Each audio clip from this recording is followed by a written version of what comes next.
Bueno, pues muy buenas tardes y el agradecimiento al Grupo Municipal Socialista, a la persona de Agustín, que tuvo desde el inicio, cuando me comentó el hallazgo, ¿no?, de la familia y tal, pues ha mostrado un gran interés en que esto se pudiera hacer, y además pronto, ha sido todo muy rápido.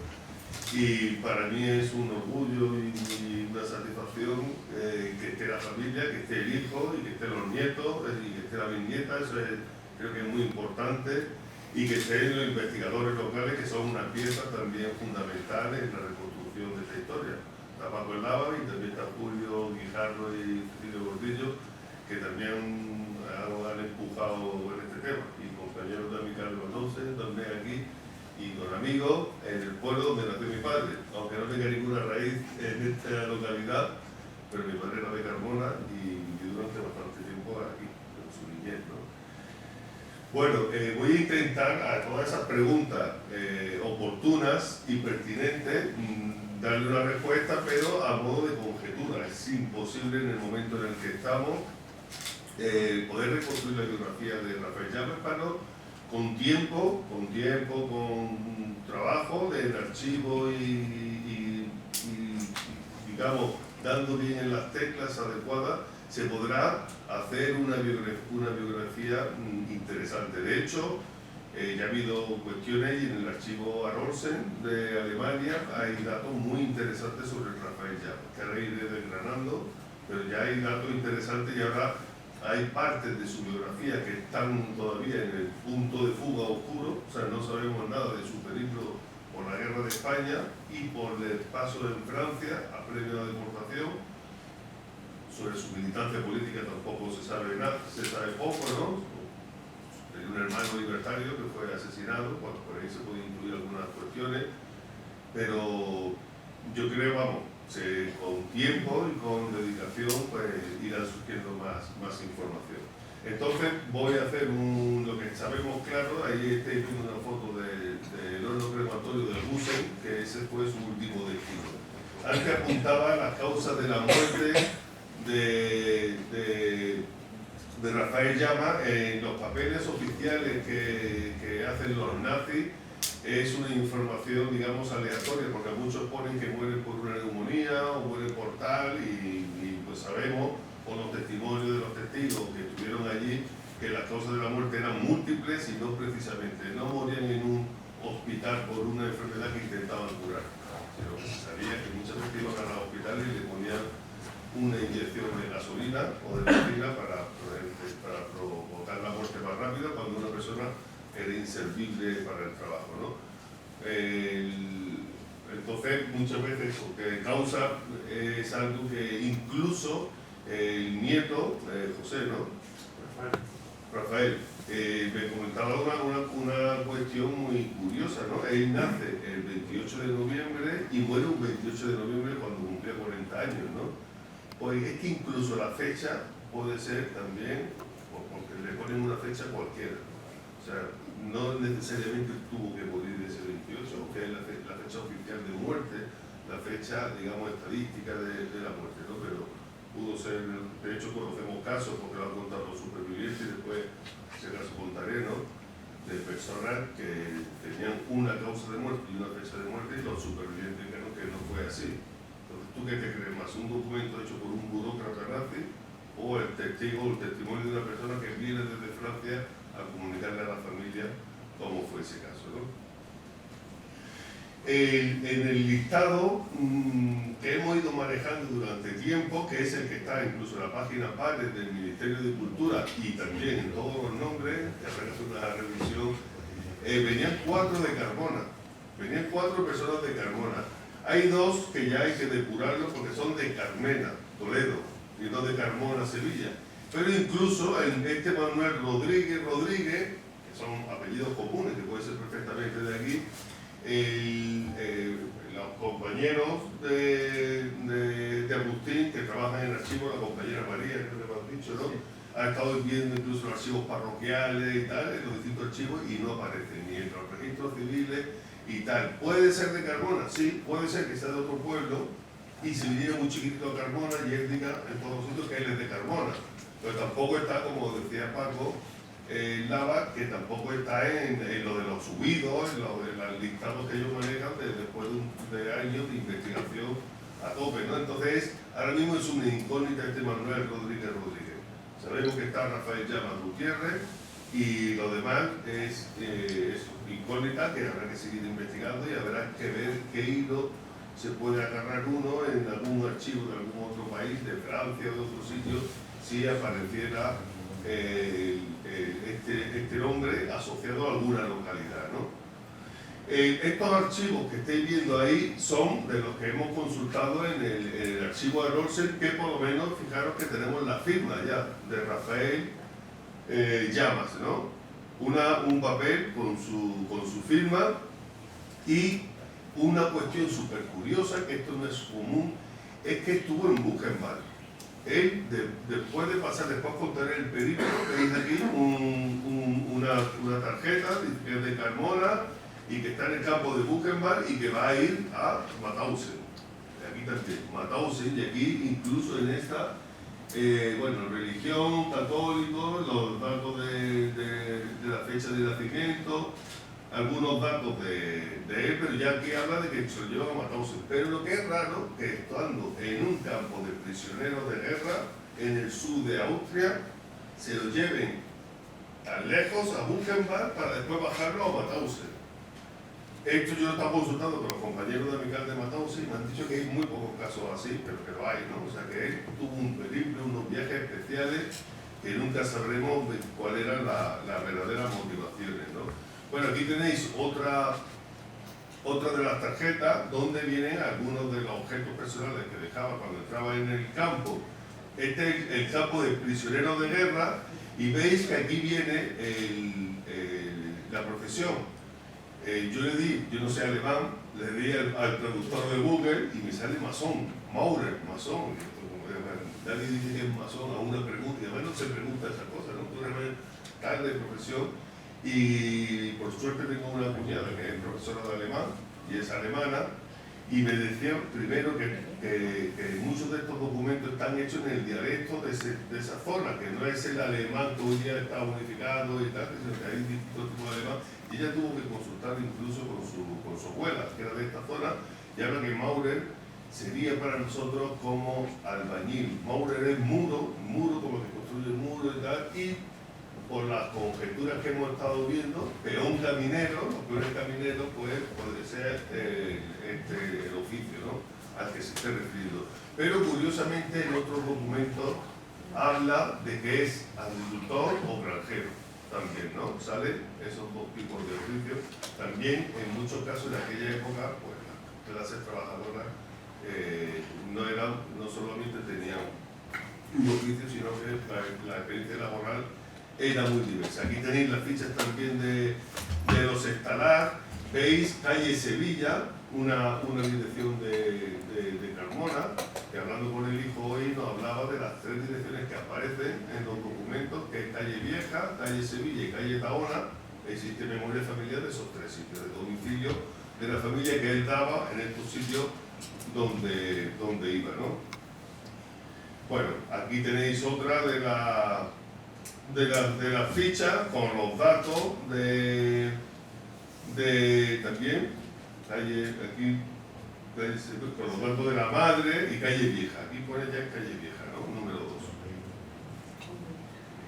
Bueno, esta foto que es de la fotógrafa que está en el fondo, que por cierto tiene una foto preciosa del otro día, digamos que responden para mí, son muy significativas de lo que es un trabajo de recuperación de la memoria, ¿no? En la foto de abajo se reúne el historiador local, conocedor de los archivos y la memoria familiar y el interés político cuando existe, ¿no? Yo creo que son tres patas interesantes para que en una localidad empiece, digamos, un proceso de recuperación de la memoria, ¿no? Sabemos que el mundo de los archivos, aquí tenemos a Julio que después si acaso nos puede contar algunas cosas, pues tiene un límite, hay cosas donde no se puede llegar más y a veces es importante la memoria familiar por lo menos para tener el rostro de esta persona, ¿no? Antes no lo teníamos, Rafael Llamas no tenía rostro, ahora sí lo tiene y sabemos que ese era un traje de cuando estaba haciendo el servicio militar en la guerra de Marruecos, en la guerra de Marruecos. Entonces hay determinada información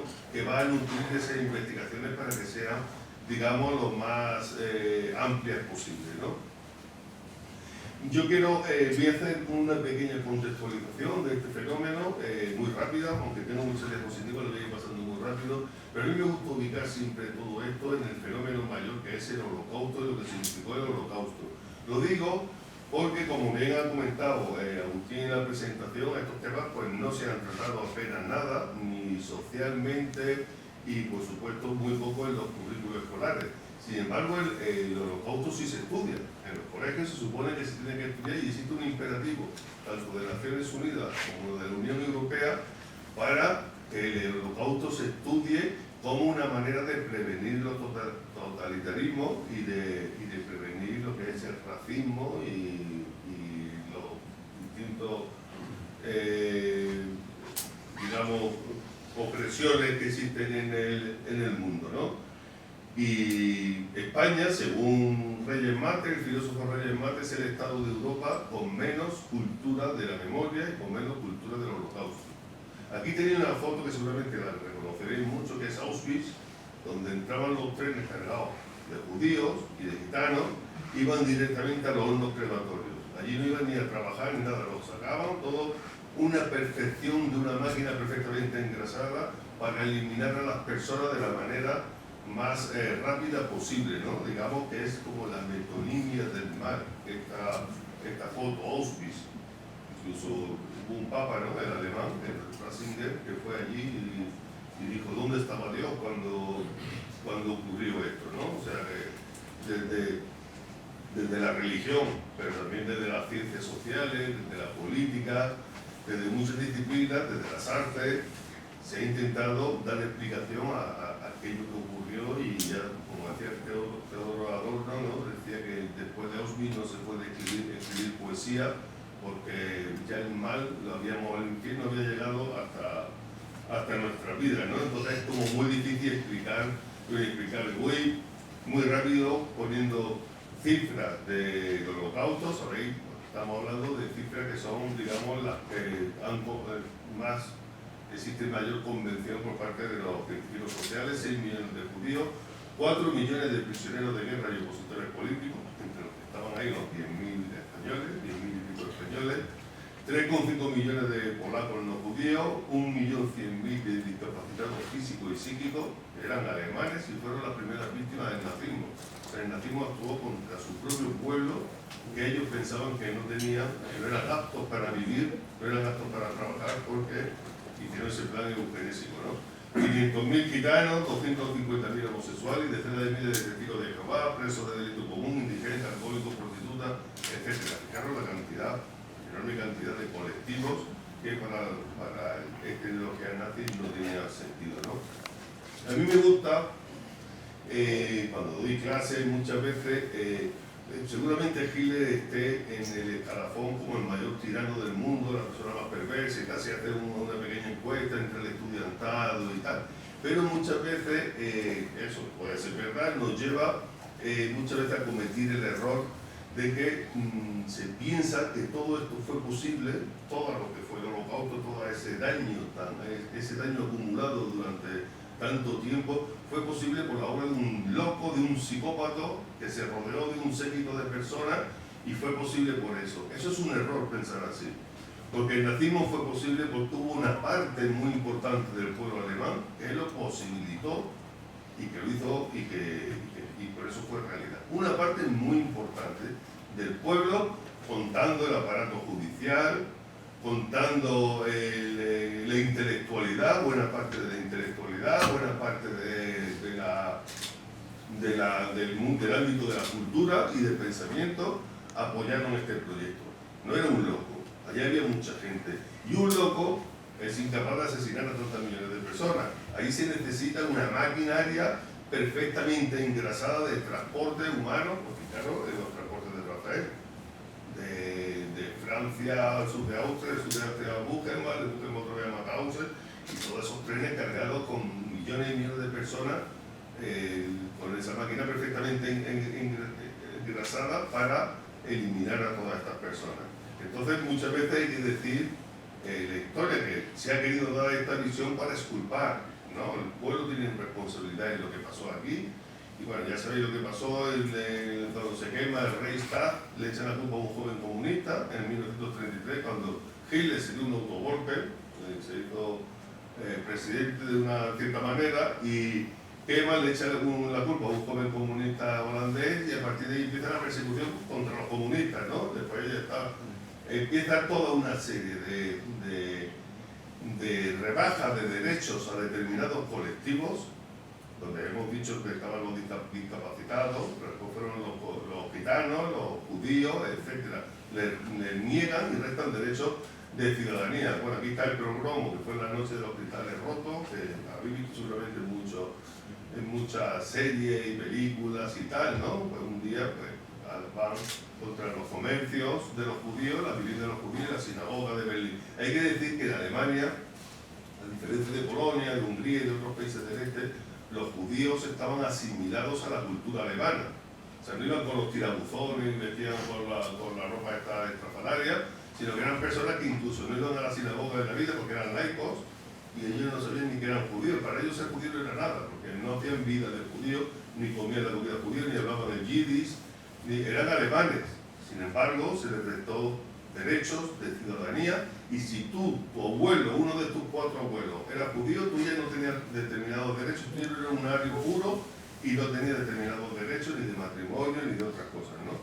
Ni de herencia, ¿no? Estaba el modelo arquetípico de la familia alemana, como lo ve Rubio, con Goebbels y su mujer y su hijo.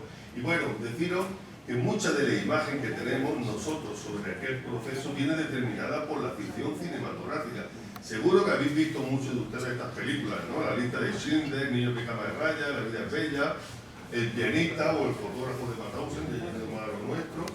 Son películas que han creado un imaginario sobre el Holocausto, y muchos supervivientes ya avisaban, independientemente de la serie Holocausto, ¿no? Que yo recuerdo que echaban cuando era pequeño, que no me dejaban verla, después la he visto a posteriori, ¿no? Y son, en realidad, todas estas películas tienen un prima que te hacen empatizar con las víctimas. Tú empatizas con las víctimas y tú identificas ahí quién son, dónde está la perversión humana y tal, ¿no?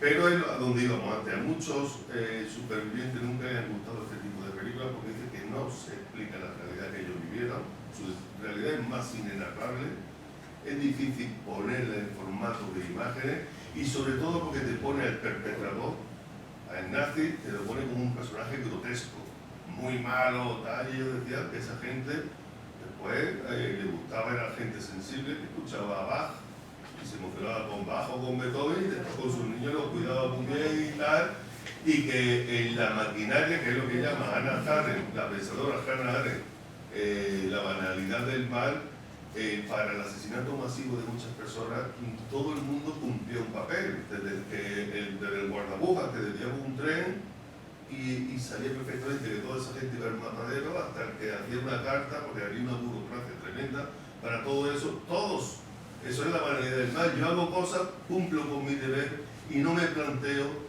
si en realidad lo que estoy haciendo hace daño a las personas, ¿no? O sea, por eso la insumisión es muchas veces importante, ¿no? La desobedecer determinadas leyes que tú sabes que tú estás haciendo daño a las personas. Entonces, dice, los personajes que ponen en estas películas, el perpetrador, son muy grotescos y la realidad no es así. Sin embargo, lógicamente, títulos como de Primo Levi son menos leídos, pero ahí sí está La voz del superviviente o la impresionante película que dura 8 horas de testimonio, de puro testimonio, que se llama Shoah, de Klaus Landmann, que murió hace pocos años, murió, ha estado bien en Sevilla algunas veces, ¿no?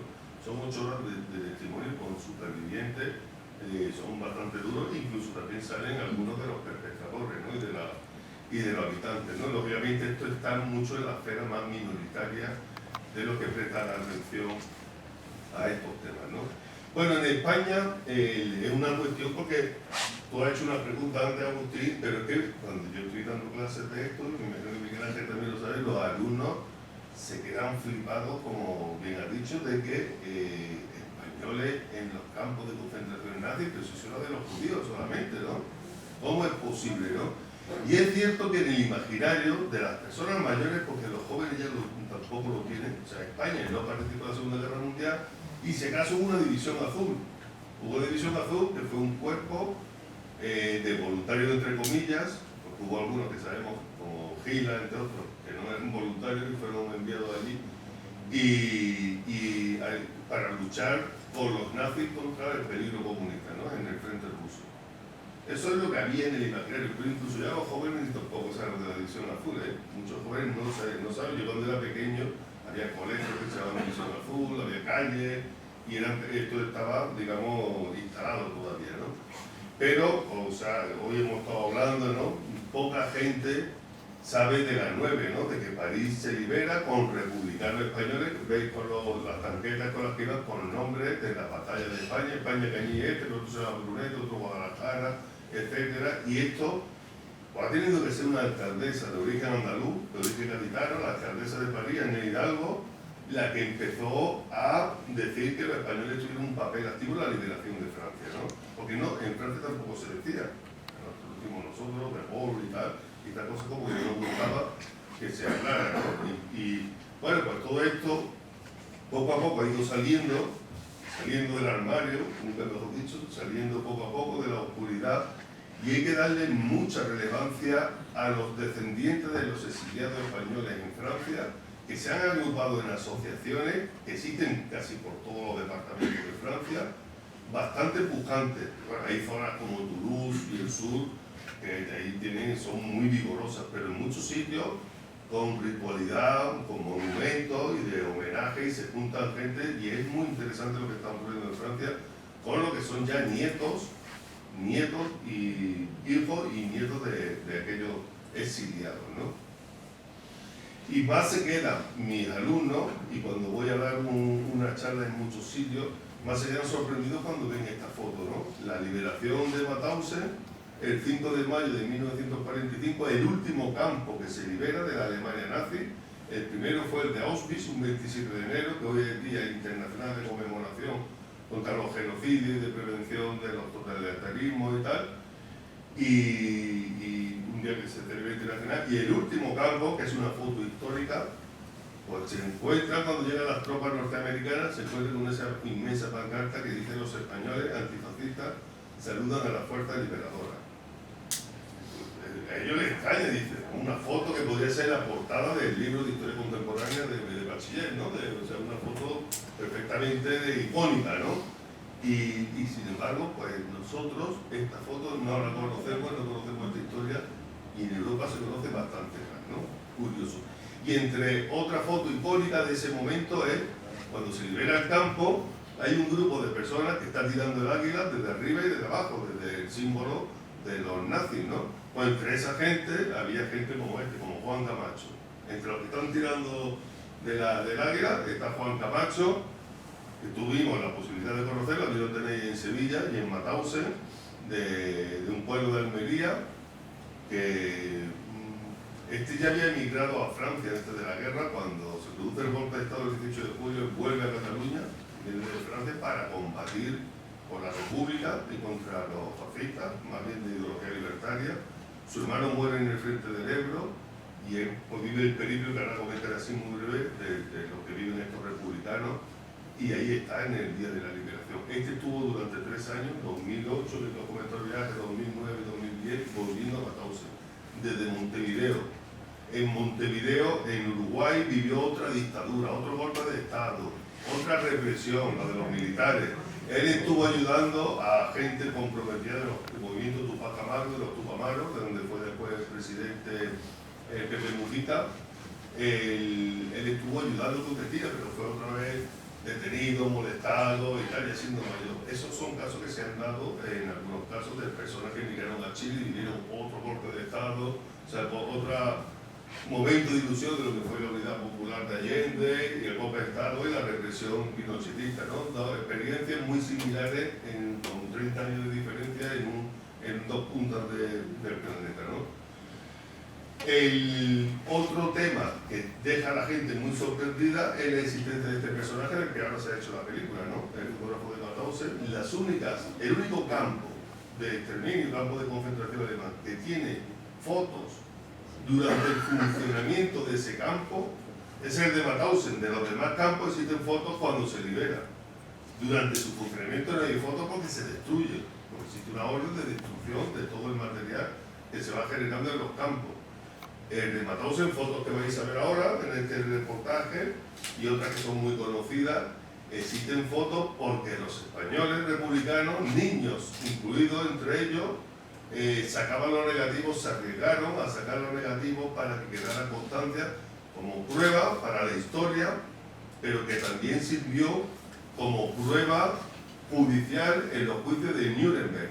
Este que es Francisco Boy fue el único español que declaró en los juicios de Nuremberg, y él está acusando allí a Speer, una persona que en el juicio decía que él no tenía conocimiento de lo que estaba pasando en los campos porque él no había estado, él estaba en Berlín, y él ha ido a los campos y tal, y él dijo, tú si estuviste en los campos, pues yo te hice la foto, aquí está, con Hitler, y tú estuviste en Mauthausen y viste lo que había allí, ¿no? Los crematorios, la cámara de gas, etcétera, ¿no? O sea que tienen el valor histórico que tienen, pero que tuvieron también ese valor jurídico, ¿no? Como prueba jurídica.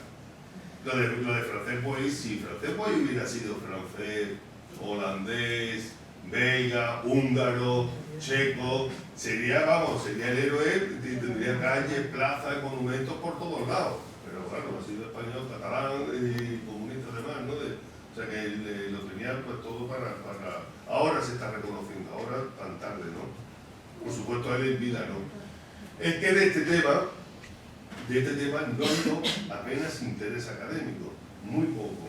Y a mí me llama la atención porque estos libros que veis, seguramente los más mayores por ley de Montserrat Roig, una periodista que escribía en El País en los años 70 y tal. Ella escribió este libro que es una maravilla, de noche, yo lo he leído en castellano, el de los catalanes en los campos nazis, porque está lleno de entrevistas y de testimonios cuando había muchos deportados en los años 70. Esta mujer que murió muy joven, murió como la pobre Almudena Grandes, ¿no? Con una edad muy joven, pero recién he hecho estos libros que son una maravilla. Y a mí me llama la atención, digo, existiendo estos libros que además tuvieron un impacto de venta importante, ¿cómo es posible que un historiador no cogiera este tema y se dedicaran a investigar sabiendo que están vivos los supervivientes, que en Cataluña sobre todo había un montón, y sobre todo en Francia, ¿no? Que es donde se quedaron? Sin embargo, no hubo nada. Y nosotros en Andalucía pues sacamos estos libros, los que he tenido la inmensa fortuna de poder participar y conocer. Pues todo vino motivado el del primero andaluz del campo de Mauthausen por el viaje que hicimos en 2005, cuando vino Zapatero en el 50 aniversario de la liberación de Mauthausen. Y previamente, porque entre otros, Cecilio Gordillo, con el grupo de Jurado de Memoria de la Historia Social, se empeñaron en poner listados ya en internet cuando todavía no estaban depurados y tal, ¿no? Que todo eso, bueno, y algunas exposiciones y tal, ¿no? Cuando todavía no existía un interés institucional fuerte. Pero ese viaje del 60 aniversario de la liberación que conseguimos reunir a un grupo importante de familiares y todavía existen deportados supervivientes vivos, fue muy importante, digamos, para la proyección de este tema, ¿no? Pero incluso sí ha costado trabajo arrancar, ¿no? Incluso sí, es cierto que lo que hoy día está ocurriendo no tiene nada que ver con hace 15 años, donde este tema no interesaba prácticamente a nadie, ¿no? Y Memoria de la Ceniza, que es este que tiene un documental, fue, digamos, producto del primero, es decir, estas entrevistas que hemos hecho hay que hacerlas en formato original, en formato profesional, recoger estos testimonios antes de que se muera esta gente, ¿no?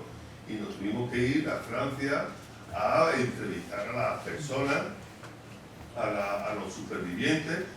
Y tenía que decir todo eso con escasa financiación, con una muy escasa financiación, y por fortuna yo me siento muy satisfecho de haber por lo menos recogido esos testimonios que quedan para la historia, que están recogidos en formato profesional, y que ahora vaya a haber algunos toques de estos testimonios que forman parte de ese documental Memoria de la Ceniza.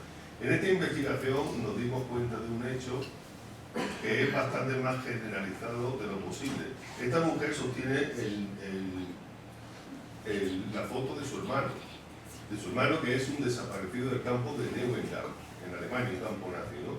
Nosotros teníamos el listado de los fallecidos y de los deportados, y fijaros muchas veces cómo se hacen las investigaciones, ¿no? Los que trabajan a nivel local, tú ves un apellido, un nombre, en este caso Antonio Amigo, asociado a Ortegana en Huelva. Pues buscan aquella de teléfono y dicen, anda, aquí hay una persona que tiene los mismos apellidos. Que pues llama y pregunta, oiga, buscando información de Antonio Amigo, pues es mi hermano. Y la pregunta es de ella, esto no ha pasado más veces, ¿lo habéis encontrado? Y es al investigador al que le toca comunicar a la familia que su hermano murió en un campo nazi, porque ellos lo único que saben es que le perdieron la pista en la guerra de España y no saben si está en el Ebro, en la batalla del Ebro, en algún otro sitio. Pero lo que sí nos hemos dado cuenta muchas veces es, si no tienen constancia oficial de que ha fallecido, si no hay un documento, de los documentos puede ser el acta de un investigador o en un libro, que el nombre aparezca en un libro, las familias se agarran a una idea quimérica de que mi hermano, en este caso, se fue a América, cogió un barco y seguro que está feliz en Brasil o en Argentina y tal, ¿no? Porque o sea, para ellos el duelo no se consuma hasta que tienen noticias. Entonces cuando nosotros dijimos, no, pues para no desaparecer un campo nazi en Alemania, en unas condiciones. Yo recuerdo que cuando fuimos a entrevistar a esta mujer una semana después, en el momento que se hizo esta foto, del fotógrafo Ricardo Martín, yo hablaba con el hijo, yo hablé con el hijo varias veces, y digo, ¿cómo está tu madre? Dice, mi madre está nerviosa, no come nada, me pregunta cómo eran los campos, cómo se moría allí, y claro, dice, ya está enterándose de lo que son los hornos crematorios, la cámara de gas, y tal, y entonces digo, hay que ver, ¿sabes? Como diciendo, muchas veces yo no sé si... Pero sin embargo, cuando llegamos el día que fuimos a hacerle la entrevista, esta mujer, que estaba así nerviosa, esperando, siempre vestida de un absoluto, cogió de un abrazo enorme y dice, gracias porque prefiero morir sabiendo la verdad a vivir por la incertidumbre de qué fue de mi hermano. Y después nos contó una historia tremenda, la de su madre. La de su madre, una mujer vestida siempre de negro, dice, yo a mi madre la recuerdo solamente vestida de negro, y los tres varones de la familia desaparecieron. Su padre, o sea, el marido de la madre de ella, y otro hijo murieron en la guerra. Murieron en la guerra, eran republicanos, murieron en la guerra, y el otro desapareció. O sea, se quedó sin los tres varones, y me contó una historia que después escucho yo muchas veces, en más testimonio, que mi madre no salió nunca de la casa desde el 36 que entraron las tropas, en agosto, final de agosto del 36, hasta el 77 que falleció, mi madre no salió de la casa nunca. Vestida de riguroso luto. Claro, imaginar un pequeño pueblo como eso, salir a la calle y encontrarte con los responsables de lo que ha sido su desgracia, ¿no? Las personas y tal, ¿no? Y bueno, pues son personas que no han tenido capacidad de resiliencia por muchos motivos y tal, pero que esto no es un caso aislado, que son, o sea, uno ha leído, seguramente habéis visto representado alguna vez, habéis visto la casa de Bernard Alba, ¿no? Esos enclaustramientos de estas mujeres, tantos años y tal, bueno, pues estas cosas han pasado también, ¿no? Bueno, aquí, de manera muy rápida, la cifra de los robos, 9.500, 10.000, 10.000 y pico, no sé, estas cifras seguramente serán modificables. Lo que sí está claro es que 2/3 mueren en los campos, ¿no? Por lo tanto, la proporción es enorme, ¿no? Mauthausen es el gran campo donde van, pero hay otros como Buchenwald y Dachau, que está cerca de Mauthausen, donde también hubo una presencia importante de deportados, españoles y andaluces. Y el de Ravensbrück era un campo de mujeres, que de ese hay muy pocos datos. Ahí pone que hay 170 españoles, 14 muertas, pero estas cifras sí que pueden ser muchas más, ¿no? Esto no está claro porque ahí se destruyó toda la documentación. En otros campos eran los mismos deportados que una vez que se liberó, eran los que pasaban a hacer las listas y tal, ¿no? Bueno, 1.500 andaluces, 1.000 muertos, o sea, siempre 2/3 de la provincia de Sevilla, y hemos puesto 2 naturales de Carmona, siempre con la persona esta que hemos dicho de Manuel Rodríguez, que no sabemos, ¿no? Estos son algunos, Eduardo Escó, de la Sierra de Cádiz de Olvera, que guarda su chaqueta, que vivía en París, ya han muerto todos los que salen de aquí. Y ya han muerto, todos dicho que todavía quedan algunos, ya han muerto todos. No hay el último era un cordobés, el último español era un cordobés que murió hace poco con 102 años. Pero todos estos murieron con 90 y tantos años, ¿no? Este era libertario, y la verdad que las biografías de estas personas son alucinantes. O sea, son biografías, vamos, estas personas es lo mismo que se lo decía a ellos. Digo, que si tú fueras un francés o un checo tendrías una calle, tendrías tal, pero este Virgilio Peña, que estuvo en Buchenwald, que murió con 102 años, con una lucidez tremenda, y bueno, una persona encantadora, o Alfonso Cañete, también el otro era de Espejo, este de Montalbán, de la campiña cordobesa. Todos viven en Francia, este vivía también cerca de Perpiñán. Su padre, el padre que también estuvo en Mauthausen, fue el primer español que murió en Mauthausen. El padre de él todavía no había llegado, y hubo un gesto que está reconocido en la biografía de la deportación, que los españoles, cuando estaban en la Perplas, cuando rompieron filas, los españoles dijeron de hacerle un minuto de silencio. O sea, había presos deportados de muchos países distintos de Europa, rompan filas, se van todos, y los españoles se quedaron en un minuto de silencio, que era un acto de desafío. Ese tipo de acto de desafío te podía costar la vida. Pues hicieron un minuto de silencio por el primer español que murió en Mauthausen, que era José Martín, el padre de él. Eso que tiene ahí de madera lo hizo él era carpintero, y el tener habilidad en algún tipo de oficio como este, la carpintería, la albañilería, la fontanería, eso es un segundo de vida prácticamente, ¿no? Aquí tenía a Juan Camacho, Villegas, bueno, algunos de los deportados que no han legado su testimonio y que ha sido importante. También ha sido muy esencial para las investigaciones los testimonios de las mujeres. Ahí tenía arriba a Simón, que su marido fue el primer delegado de Amical en Andalucía. Yo estoy sustituyendo a él, murió en 2003, esta mujer es francesa, y ella te cuenta cosas que los deportados no te cuentan. Cuando hace una entrevista, después hablas con ella, y ella decía, mi marido no ha terminado de salir del campo, mi marido todavía vive en los campos, mi marido desde que lo conozco, desde hace 60 años que estamos casados, tiene pesadillas casi todas las noches y se levanta desorientado y tal, ¿no? Y hay cosas porque está en el campo todavía, ¿no? Ahí lo veis abajo en un desfile en Mauthausen, algunos como veis conservan el traje de rayas, ¿no? Bueno, la pregunta es siempre, ¿cuál es el itinerario que hay para que esta gente acabe en Mauthausen? Por poner a Sevilla Central, bueno, hoy hemos estado hablando con Paco antes, ¿no? Cuando se produce el golpe de Estado hay una estampida de personas, bueno, primero están los momentos revolucionarios en los pueblos, pero a los pocos días la gente huye. Y más o menos hay dos tipos de huida, o tres digamos. Una, que puede ser desde Maquinón, Sevilla, o desde Carmona, Lora del Río, y subir hacia Extremadura o a Córdoba, y buscando zona republicana, y esta mayoría de gente acaban en Madrid en un momento u otro, ¿no? Y hay otra gente, sobre todo lo que es ya de los pueblos de Sevilla para abajo, que huyen hacia la Sierra de Málaga, hacia la zona de Antequera, y en muchos casos pues se encuadran allí en las milicias populares, y después ya pues bajan a Málaga y hacen lo que es el camino de la desbandada hasta Almería en muchos casos, ¿no? Y después una vez que llegan a Almería ya se integran en el ejército regular, vienen Murcia, en Albacete y acaban en Madrid, ¿no? Esas son un poco las huidas de las personas que están en esta parte de Andalucía, a no ser que estas personas que acabaron en Mauthausen de esta zona estuvieran haciendo el servicio militar en zona que fue leal a la República.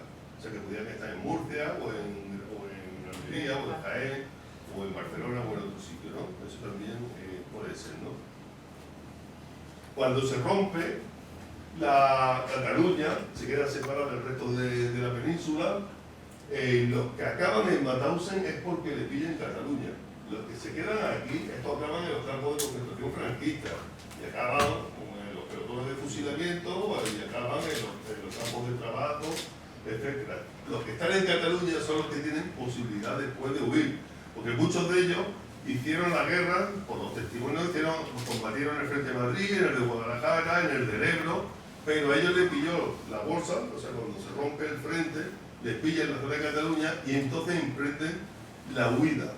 Bueno, estos son los distintos pasos que hay, ¿no? ¿Sabéis? Esa imagen la habéis visto, una huida en unas condiciones tremendas, con la nieve, con el frío, con el desmoralizado, estamos hablando de decenas y decenas de miles de personas cruzando un paso nevado, desmoralizado, en unas malas condiciones que recuerdan mucho imágenes. Yo me gusta hacer concomitante con el presente, ¿no? Con el drama de los refugiados hoy día, ¿no? No hay mucha diferencia entre una foto y otra, ¿no? De lo que está pasando con los sirios, ahora en Bielorrusia, en Grecia, en Turquía, etcétera, ¿no? Os pongo el testimonio del paso en todas las entrevistas que he hecho con estas personas, todos lo recuerdan como muy trágico cruzar la frontera, desarmados, con el ánimo por los suelos y llegando a Francia pensando que era el país de la libertad, de la fraternidad y de la solidaridad, y la mala acogida que reciben de los franceses, que los meten en playas en unas condiciones pésimas, en campos de concentración franceses, un país republicano que tiene que haber ayudado a la república. Sin embargo, lo cogen como... Y entonces voy a poner un trozo del documental con este testimonio. Nosotros pasamos el ejército, pasamos por la montaña que veníamos combatiendo.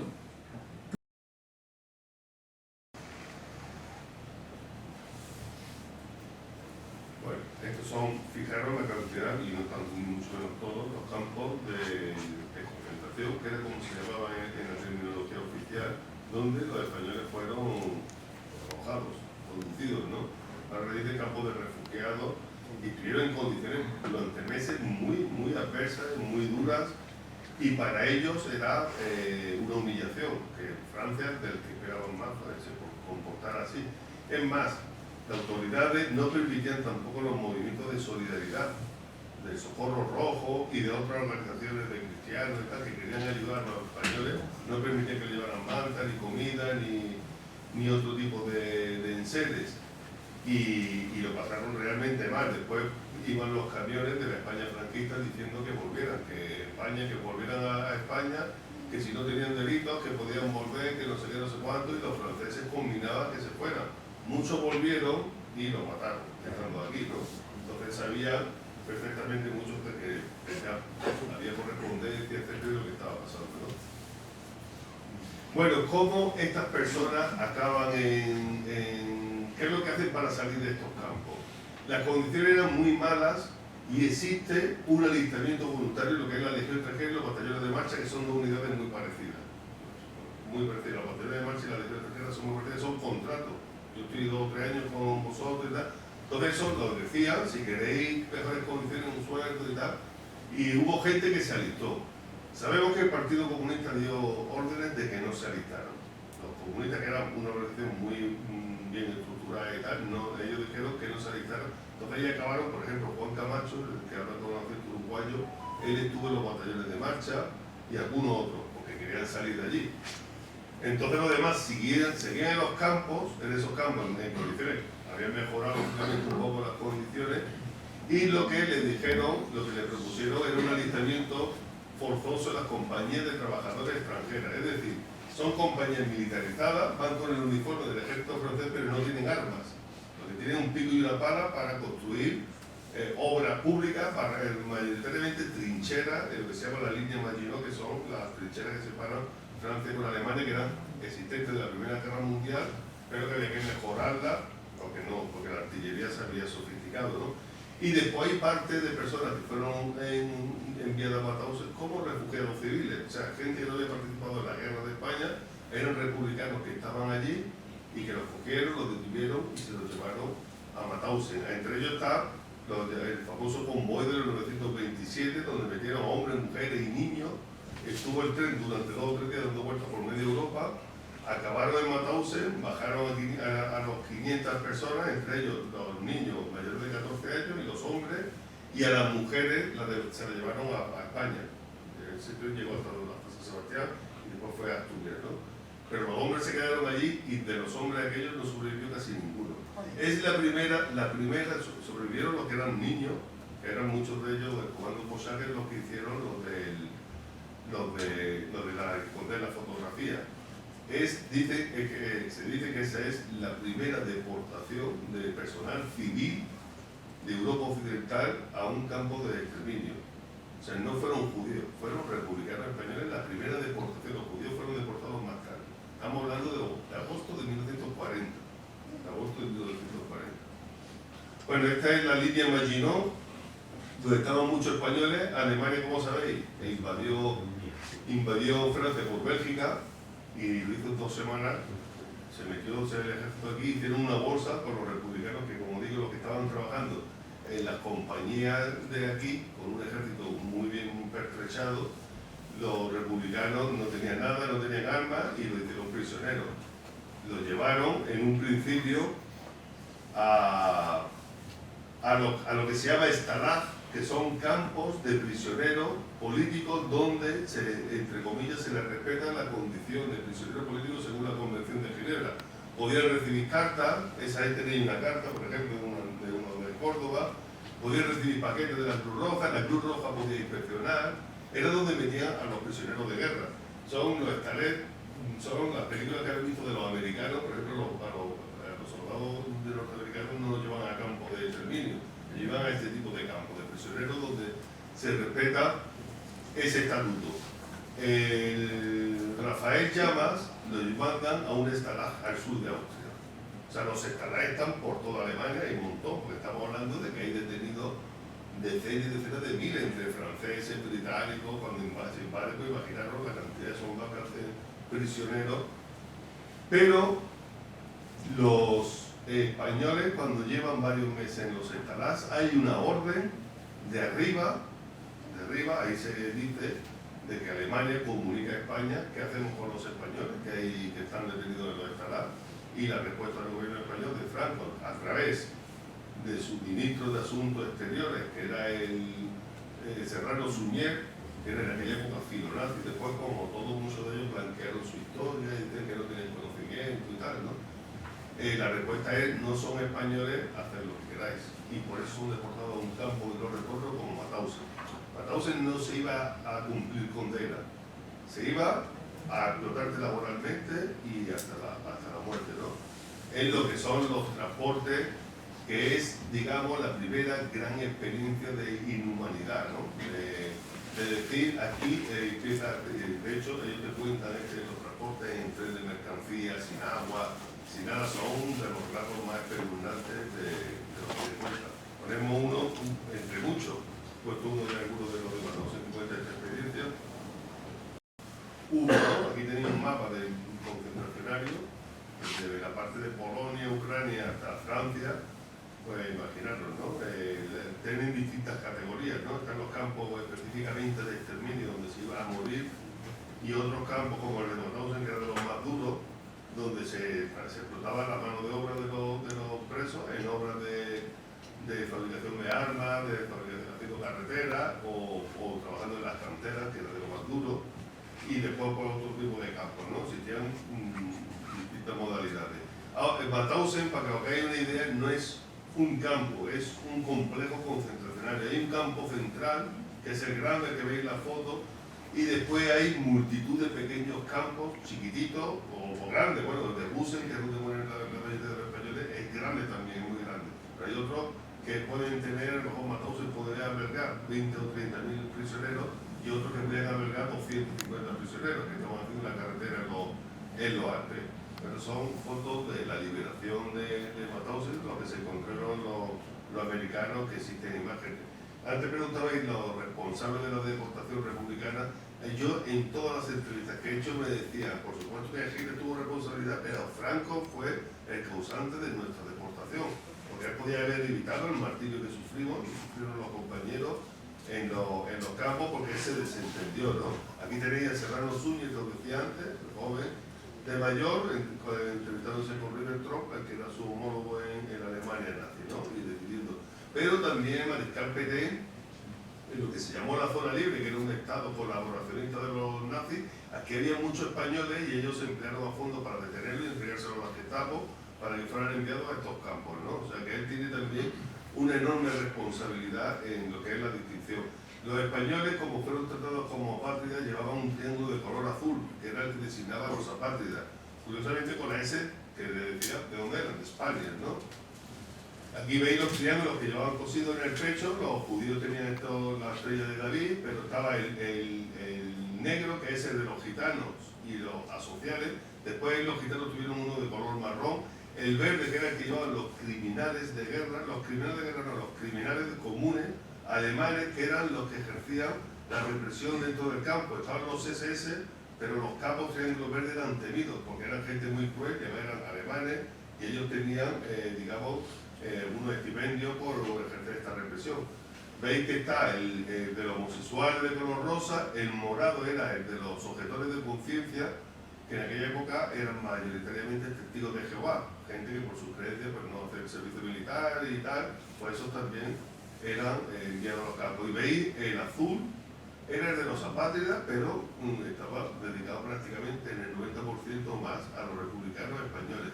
Y algunos alemanes e italianos que lucharon en las brigadas internacionales de España, que habían huido de sus países, también fueron designados con estos triángulos, ¿no? Estas son de las fotos que os comentaba que pudieron salir, y estas son fotos históricas, porque es un momento en que estaban desinfectando los barracones del campo y sacaron a las miles de personas desnudos, estuvieron un día entero allí, con frío y con calor, pero ese día se enteran tanto de que la Unión Soviética había entrado en la guerra, estamos hablando de junio del 41, y ese día es cuando se monta el Comité Clandestino de Liberación de Mauthausen, que está protagonizado en buena medida por republicanos españoles y por gente que luchó en la brigada. Ese día se dice, vamos a procurar que alguno de nosotros viva para contarlo y vamos a idear una resistencia interna para que alguien de nosotros pueda salir con vida. Esto implicaba muchas cuestiones. Era que tú robabas comida y tú no se lo dabas al que más la necesitaba, se lo dabas al que tenía la seguridad de que iba a sobrevivir. Porque ellos me contaban, dice, había personas que con los cuerpos ya muy degradados se consumían en cuestión de semanas, ¿no? Se iban consumiendo porque lo psicológico iba asemejado a lo físico. Una persona que echaba de menos a su madre, o a su mujer, o a sus hijos y tal, dice que era automático, ¿no? Entonces ellos decían, nosotros aseguramos la supervivencia de las personas con mayor fortaleza, ¿no? Bueno, el tema, por supuesto, del trabajo es, iban a trabajar, y eso es las cuestiones del trabajo en la cantera, es muy duro, que provocaba muchísimas muertes. El trabajo continuó la cantera y, como decía antes, hubo personas que tuvieron posibilidad de agarrarse a destinos mejores. No es lo mismo estar pegando patatas en una cocina o arreglando zapatos que estando con piedras de granito en la cantera, ¿no? Voy a ir muy rápido porque hay más cortes, pero como el documental lo podéis ver, está online, mejor lo reservo, ¿no? Aquí tenéis los responsables, siempre dice quiénes fueron los responsables de Franz Fiedrich, el comandante del campo, personas mediocres en su vida civil que se hicieron jefazos de un emporio y que utilizaron la crueldad hasta las cotas más inimaginables, haciendo cumplir pues órdenes y decretos y normas que hacían daño a las personas hasta procurar el exterminio masivo. Y tenéis la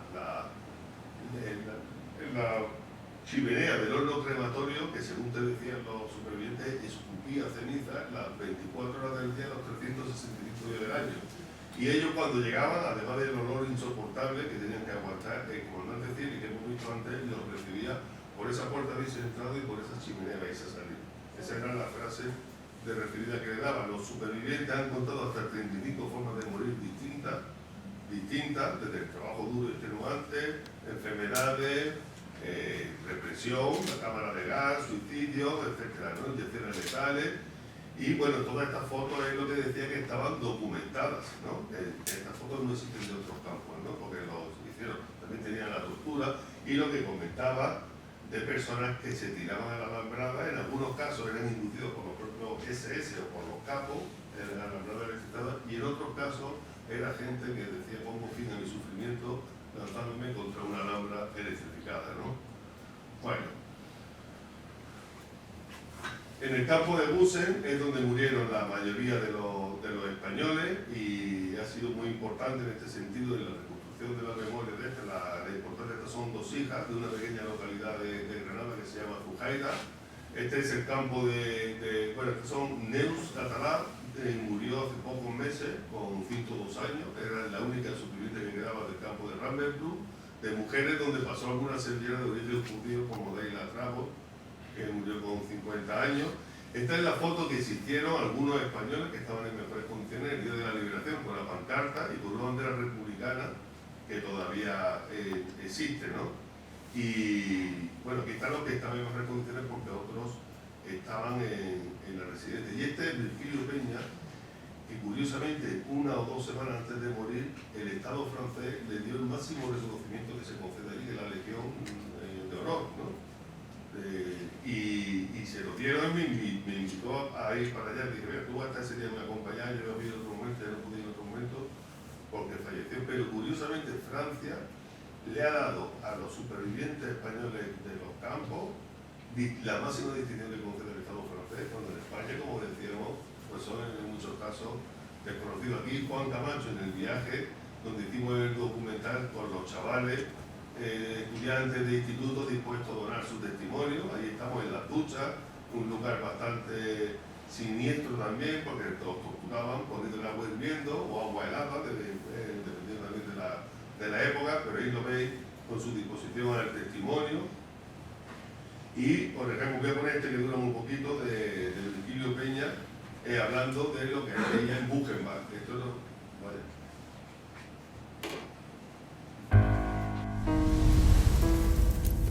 Yo pasaba todos los días, desgraciadamente para mí, delante de esos pobres cadáveres que había allí, todos los días. Y luego venían los poloneses, lo cogía uno por los brazos y otro por los pies, ¡pam! ¡Ah! Y otros montados encima y apilándolo, una pila así y otra pila así. Echaban un polvo por encima para que no se pegaran. Yo no sé lo que sería aquello.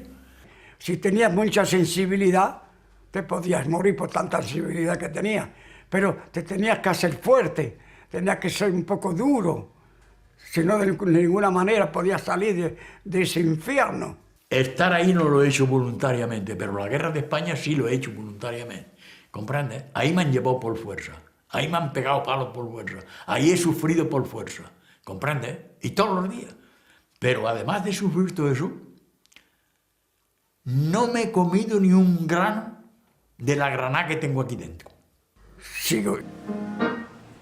Pero llama la atención, ¿no? Eso no me comí un grano de granada porque ellos han visto mucha gente que se le ha ido la cabeza totalmente, ¿no? O sea que yo dice que para ellos el sufrimiento mayor era ver a tu amigo del alma que se enloquecían, ¿no? Y cómo se dejaban ir, se abandonaban y tal. Este hombre, que es de un pueblo de Jaén, de San Esteban del Puerto, bordó esa bandera en el 43 en Mataus. Este trabajaba en una carpintería. Fijaros, y está firmado con el Comité de Liberación de Mataus, en KLM, ¿no?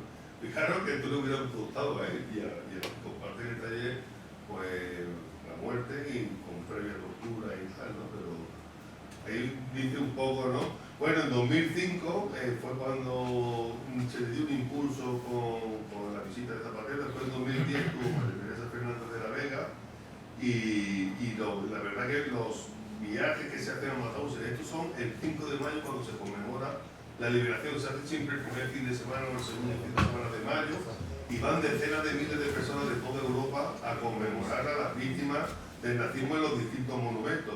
Este, por ejemplo, es el último brigadista internacional que quedaba con vida, austriaco, que sabía castellano y tal, fue al monumento de los españoles con la bandera republicana a honrar, pero este es austriaco.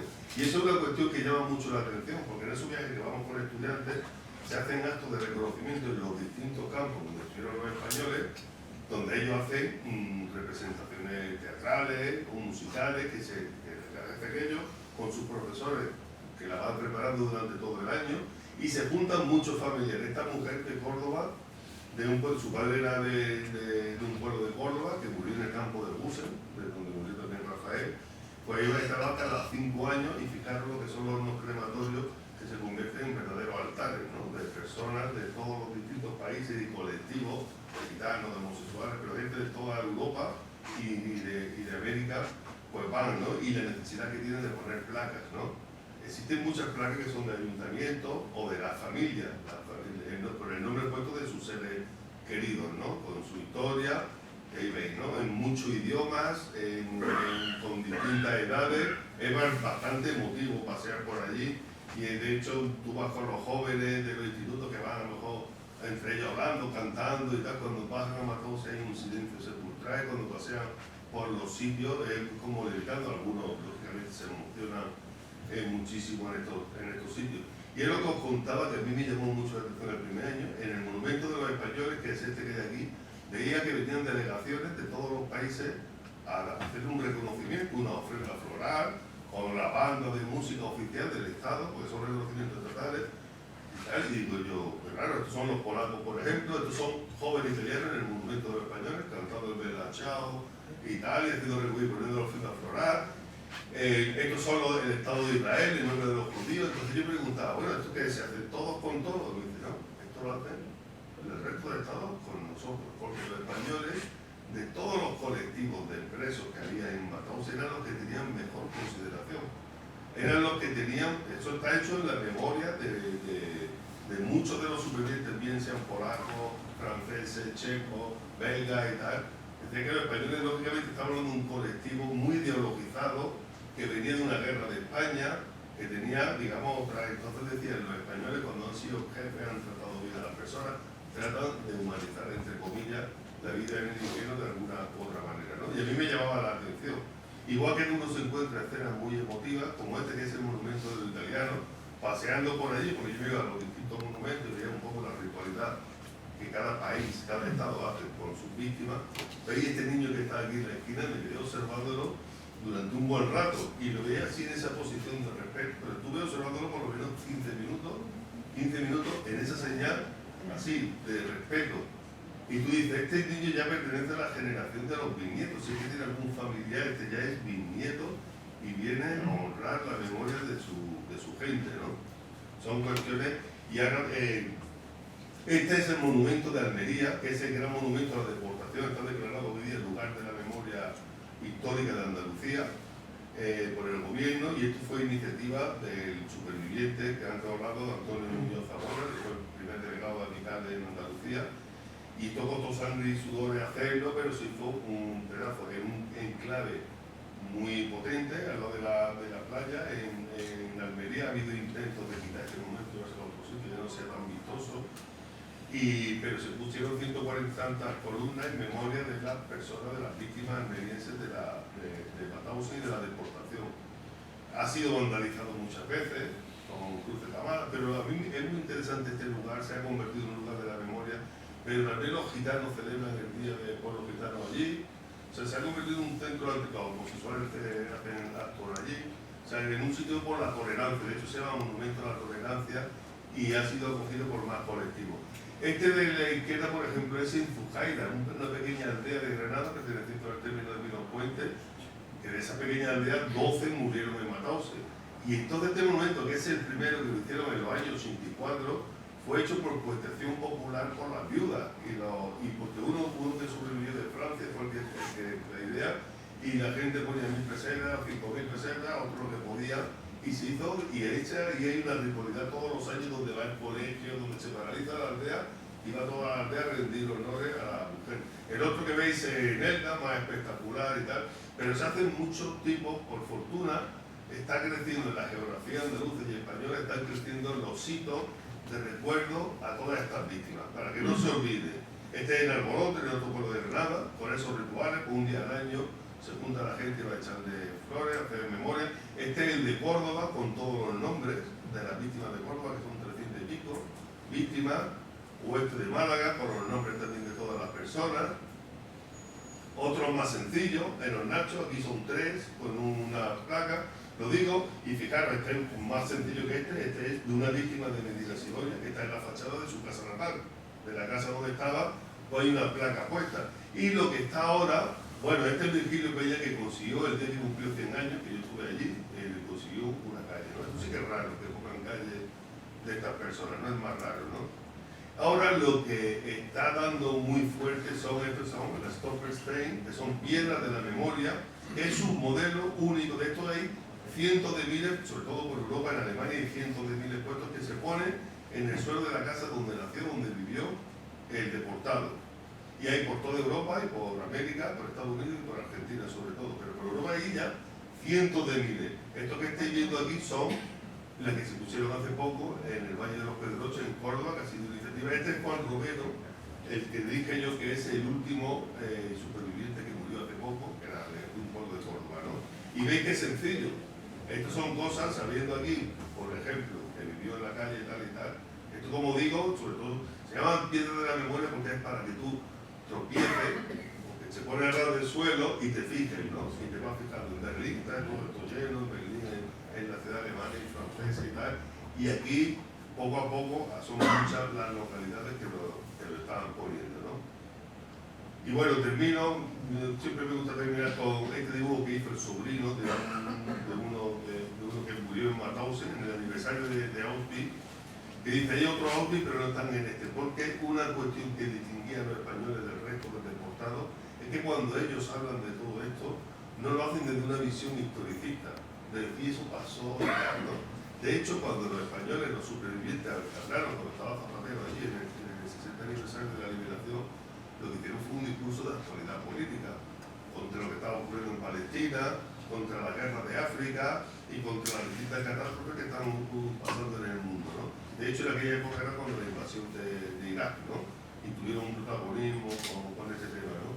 Entonces ellos dicen, esas son lecciones que nosotros tenemos que aprender de todo el sufrimiento que han padecido estas personas, tenemos que aprender para nuestro presente y para construir un mundo mejor, un mundo de los valores que ellos defendieron de la paz y de la libertad, ¿no?